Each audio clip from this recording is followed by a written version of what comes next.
Hello, my name is Stephen Woodley. I'm the Vice Chair for Science and Biodiversity with the IUCN's World Commission on Protected Areas. I'm pleased to join you for this webinar to speak about the science behind large-scale conservation. There is a lot of confusion about whether we should protect 30% or 50%, what that means, and I'm going to walk you through some of the science behind that question. So we did a systematic review of the literature to see what science said on how much should be protected. We actually found 70 global studies which met pretty strict criteria for setting area-based conservation targets. Virtually every paper starts by saying, well, we should protect threatened species and ecosystems. That seems to be a no-brainer. Adding to this is geographically restricted species and ecosystems. So this raises the percentage number. Add in species aggregations such as big migratory sites or fish breeding sites, and you get a higher percentage. Lots of studies want to have ecological representation. Ecological connectivity is increasingly important in the literature. Lots of people say we should maintain the last of what's wild on this ever-diminishing planet, adding in wilderness. People are adding in climate change refuge as climate change takes hold and is dominating our lives. Finally, carbon-rich ecosystems also related to climate change. So when you add in all of these values, this typically is done in systematic conservation planning, the very minimum is 30%.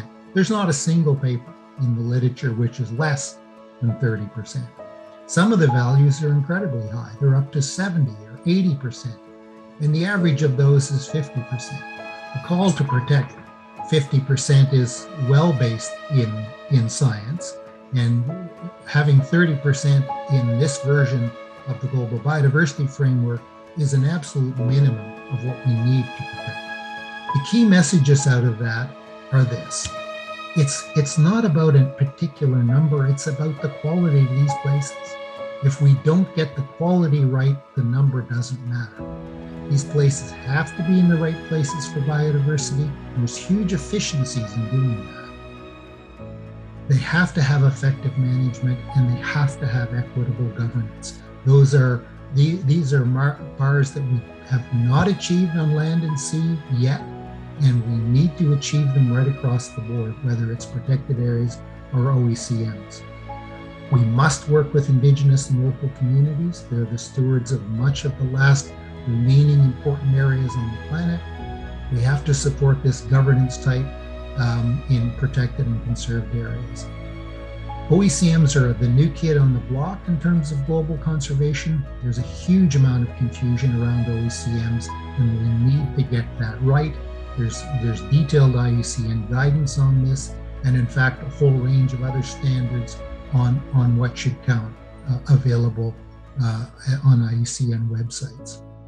And the final thing is we need transformative change so that we manage 100% of the planet sustainably.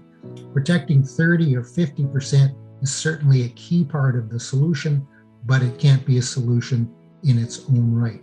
We need transformative change, which is going to change the way that we interact with nature and consider ourselves as part of nature. Thanks very much.